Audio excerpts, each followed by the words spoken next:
The deaths of two female students, both 18-year-old freshers, from the same halls of residence have been linked to taking ketamine by police. Another student, a 21-year-old male undergraduate from Northumbria University, died after taking MDMA.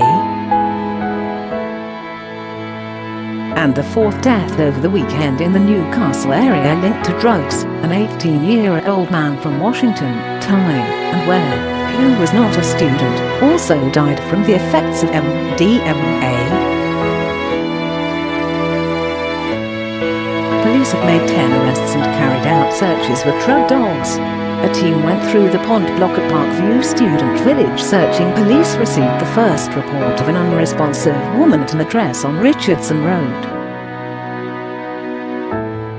Have you been affected by this story? Email webnews@mirror.co.uk.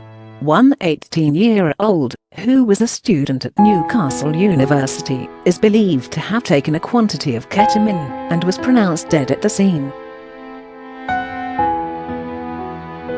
An 18-year-old male was arrested on suspicion of supplying a Class B drug and has since been released on police bail.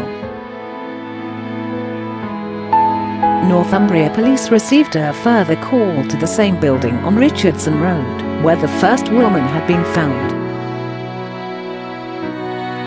Another 18-year-old student had died, and it is believed ketamine had been present at the address. An 18-year-old man was arrested on suspicion of supplying a controlled drug and has been released on police bail. Police have also confirmed they carried out a number of consent-based room searches at student accommodation with the force's drugs dogs, in collaboration with student wellbeing teams at Newcastle University and further patrols. Officers were called to a report of a cardiac arrest at a property on Coach Road, Estate, Washington, where an 18-year-old had reportedly taken a quantity of MDMA and fallen ill.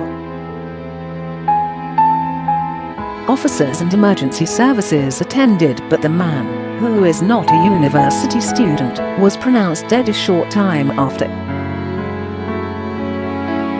7 people were arrested in connection with this incident and have since been released under investigation.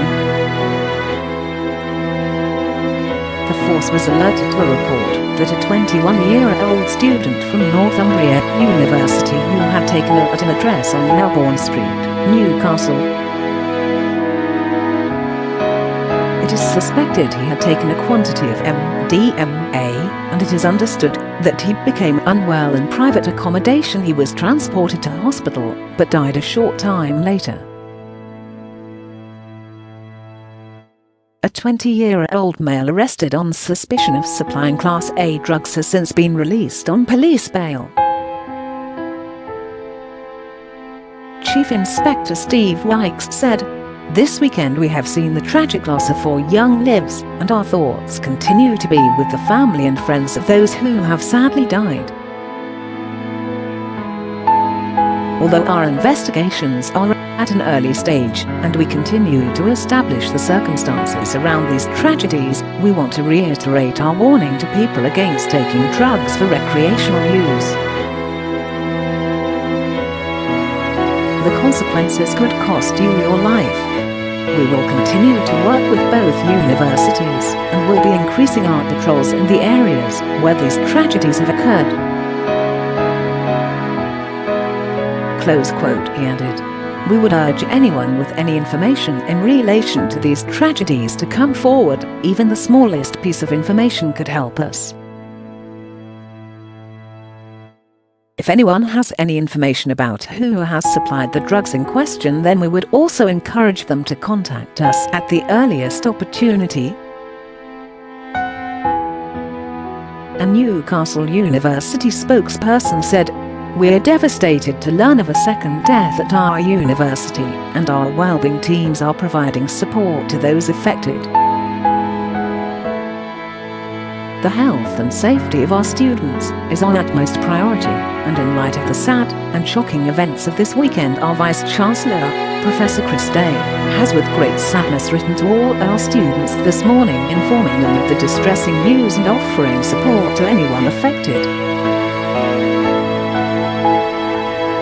In light of the warning from Northumbria Police and Public Health that drugs may be a factor in these and a further 2 deaths in our region, the Vice-Chancellor also wrote to all students last night to remind them of the dangers of illegal drugs and directing them to our wellbeing service if they need any help or support. Students who are found with illegal substances are subject to disciplinary procedures ranging from written caution to expulsion from the university. The university urged anyone with information to contact police or anyone needing help to contact the wellbeing team, adding, "As this is an active police investigation, we are unable to provide further comment at this time." Close quote. Professor Day wrote to students, "It is with the greatest sadness that I am writing to inform you that over the weekend, 2 of your fellow students have tragically lost their lives. We are all heartbroken, and our thoughts and condolences are with their families, friends and loved ones at this most difficult of times. We know that many of you will be affected by this distressing news. All those who were friends of the students or who have been directly affected by their deaths are receiving support from our wellbeing team, and if there is anyone else who needs help or wants to speak to us about this, please contact the team." The loss of these 2 young lives from our university has been felt acutely across our whole community, and the university executive team is working closely with the Students' Union and the police to understand what support can be put in place. As this is an ongoing police investigation, I'm afraid I cannot give you any more details at this time. Investigations are still at an early stage, and we are supporting the police in every way we can to help them establish the circumstances surrounding the deaths. However, I am sure many of you will have seen the urgent warning that was issued late last night by Northumbria Police, highlighting the tragic deaths of 4 young people in our region over the weekend. I hope this explains my urgent email yesterday, which was sent out of genuine concern for your safety. Given that we were aware of 4 potentially drug-related deaths in 18 to 21-year-olds in the past 48 hours, I felt I had little choice but to send out this message before another evening began. I'm afraid there was very little information I could give you at that time, and sharing this news with you now is devastating for us all. Please stay safe and look out for each other, and do not hesitate to contact our wellbeing team if you need help and support. A spokesperson for Northumbria University said, "We are deeply saddened to confirm that one of the young people who died over the weekend was a Northumbria University student. We are in contact with the student's family and friends to offer any support we can do at this tragic time. As this is an ongoing police investigation, we are unable to offer any further comment."